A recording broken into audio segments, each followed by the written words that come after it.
The lights of the theater burned brighter than the stars outside, but backstage, a boy sat in the shadows, hugging his guitar as though it were the only anchor he had left in the world. His clothes were worn thin, his sneakers were scuffed, and his hands bore the calluses of endless practice. His name was Elias, a boy who had grown up in the forgotten corners of a small American town, where dreams were often crushed under the weight of bills, broken homes, and the silence of those who had given up. But Elias was different. He refused to surrender. Every night after working odd jobs, sweeping the diner, bagging groceries, or mowing lawns, he'd sit under a flickering streetlight, strumming a beat-up guitar he had rescued from a thrift store dumpster. Music wasn't just a pastime for him, it was his lifeline. When his stomach ached from hunger and his heart ached from loneliness, the strings gave him comfort. He didn't just play songs. He poured his soul into them, turning pain into melody, scars into rhythm, and hope into harmony. And among all the songs he loved, one stood above the rest, Hotel California. He had first heard it on an old radio in the diner kitchen while wiping tables for quarters. The haunting guitar, the soulful lyrics, the mystery of the melody, it pierced him to his core. Elias didn't just hear Hotel California, he felt it. The song mirrored his life, trapped between dreams and reality, longing for freedom but bound by invisible chains. He promised himself that one day, he would master it, not just play it, but transform it into something so beautiful that the world would stop and listen. The chance came in the most unexpected way. The local talent show wasn't the kind of place that made superstars, but for Elias, it was a chance to be heard. He had no money for entry fees, but when the organizer, a kind woman named Mrs. Harper, saw his determination, she quietly paid it for him, whispering, "Sometimes the world just needs to hear a pure heart sing." On the night of the show, Elias stood backstage trembling.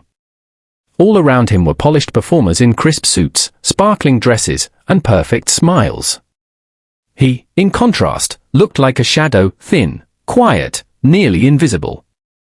Some contestants laughed when they saw him clutching his battered guitar, the paint peeling and a crack running along the neck. "That thing looks like it belongs in a museum trash heap," one scoffed. Elias just lowered his gaze and kept tuning, his fingers steady despite the storm inside his chest. When his name was called, the room hushed with curiosity. He stepped into the spotlight, and for a moment, the world seemed too big, too loud, too overwhelming. His throat tightened. He thought of running. He thought of hiding. But then, he remembered. His mother's words, whispered to him years ago before life pulled her away. "Elias, don't ever let them silence your song. You carry light inside you. Let it shine." And so he did. The first chords of Hotel California echoed through the theater, but they were unlike any version anyone had ever heard. Elias played with a tenderness that melted into raw power, each note heavy with truth.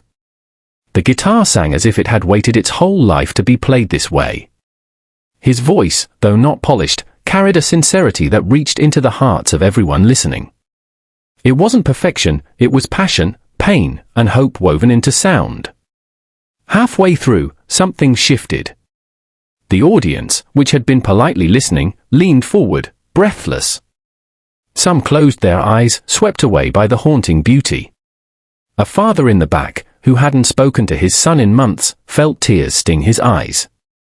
A young girl battling depression suddenly believed that maybe, just maybe, she wasn't alone. Even the judges, seasoned, stoic professionals, sat frozen, undone by the honesty in the boy's voice. When Elias reached the final note, silence hung in the air. For a heartbeat, it seemed the world itself had stopped. Then, like a wave crashing against the shore, the theater erupted in thunderous applause. People rose to their feet, shouting, clapping, cheering, not because he had performed flawlessly, but because he had given them something real. He had taken Hotel California and turned it into a masterpiece of humanity. And then it happened. One of the judges, a well-known musician who had toured with legends, stood up with tears in his eyes. "Son," he said, his voice breaking, "you didn't just sing that song, you gave it a new soul. I've played with the greatest, but what you just did, that was a miracle. The judge pressed the golden buzzer. The theater filled with golden confetti raining down, shimmering like hope itself. Elias dropped his guitar, his hands covering his face as sobs shook his small frame. For the first time in his life, he wasn't invisible. He wasn't just a poor boy with a broken guitar.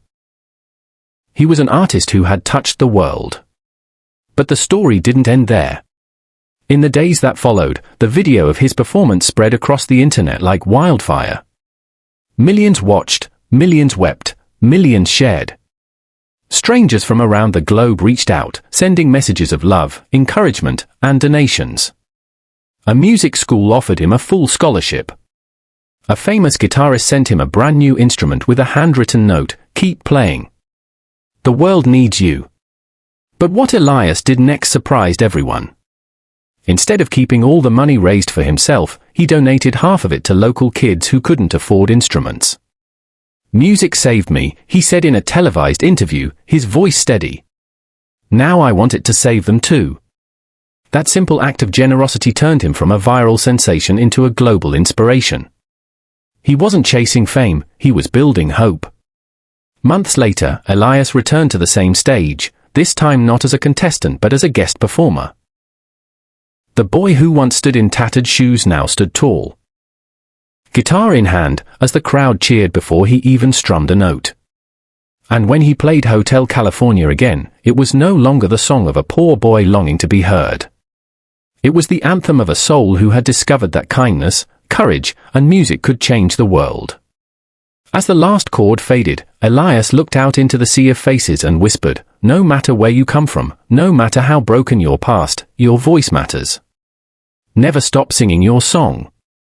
And in that moment, the boy who had once been invisible became a beacon of light, proof that even in the darkest corners, beauty can rise, kindness can spread, and a single song can touch millions.